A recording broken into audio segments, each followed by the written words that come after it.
حضرت مولا علی شیر خدا رضی اللہ تعالیٰ عنہ بیان فرماتے ہیں،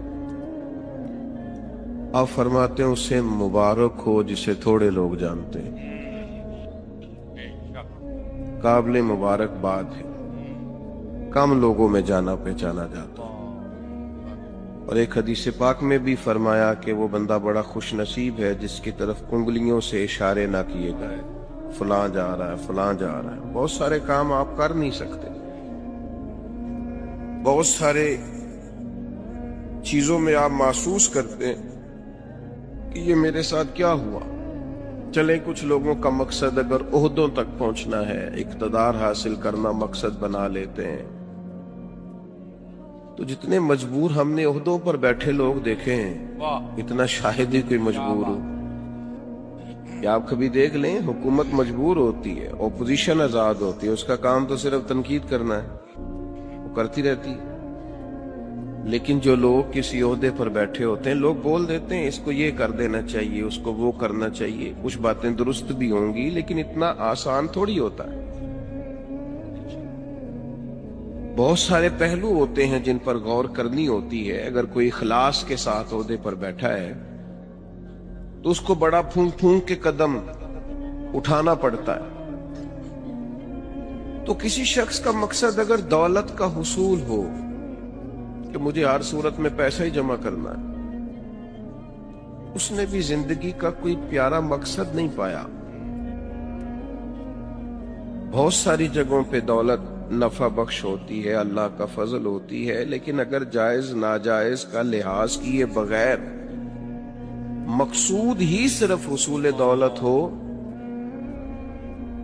تو دولت کی پیاس اور بھوک وہ والی بھوک اور پیاس ہے جو پیسے ملنے سے ختم نہیں ہوتی، بڑھتی جاتی ہے۔ یہ بڑھتی ہے، یہ ختم نہیں ہوتی۔ کہ جتنے ملیں گے حال میں مزید، حال میں مزید کی آوازیں اور آئیں گی، یہ طلب بڑھے گی، یہ بڑا سخت نقصان کرتی ہے انسان کی باطن کا، اس کی نورانیت کا، اس کی کیفیات کا۔ جو لوگ قناعت پسند نہیں ہوتے، حریص ہوتے ہیں، لالچی ہوتے ہیں، وہ تو بیچارے الجھ جاتے ہیں، ان کا اندر تو اجڑ جاتا ہے پوری طرح،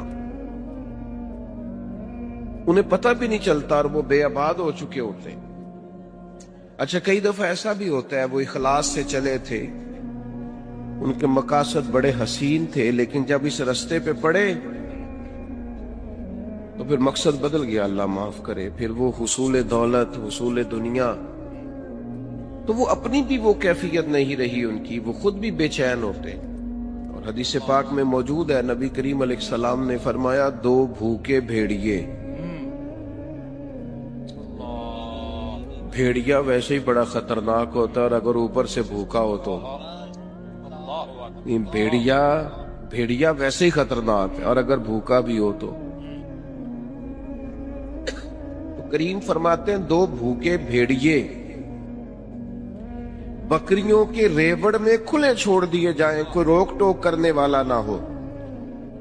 فرمایا وہ دو بھوکے بھیڑیے بکریوں کے ریوڑ کا اتنا نقصان نہیں کرتے جتنی دولت اور شہرت کی محبت انسان کے دل کا نقصان کرتی۔ وہ اندر سے پورے طور پہ اجڑ جاتا ہے، اس کا باطن پورے طور پر تباہ ہو جاتا ہے، اسے پتہ ہی نہیں ہوتا۔ بہترین اور صاف ستھرے لباس کے پیچھے اس کی روح بے آباد ہو جاتی، کچھ بھی پاس نہیں ہوتا، ایک مشینی سی زندگی، آ رہا ہے، جا رہا ہے، بیٹھا ہے، بول رہا ہے، گفتگو کر رہا ہے، کاروبار کر رہا ہے، اس ملک میں ہے، دوسرے ملک میں ہے، 3-4 فون رکھے ہوئے، کسی کو کوئی بات بتا رہا ہے، کسی کو کوئی، صبح اور شام تک اسے یاد ہی نہیں رہتا صبح میں نے کیا کہا تھا، کیونکہ زندگی مشینی بن گئی ہے نا، الجھ سا گیا۔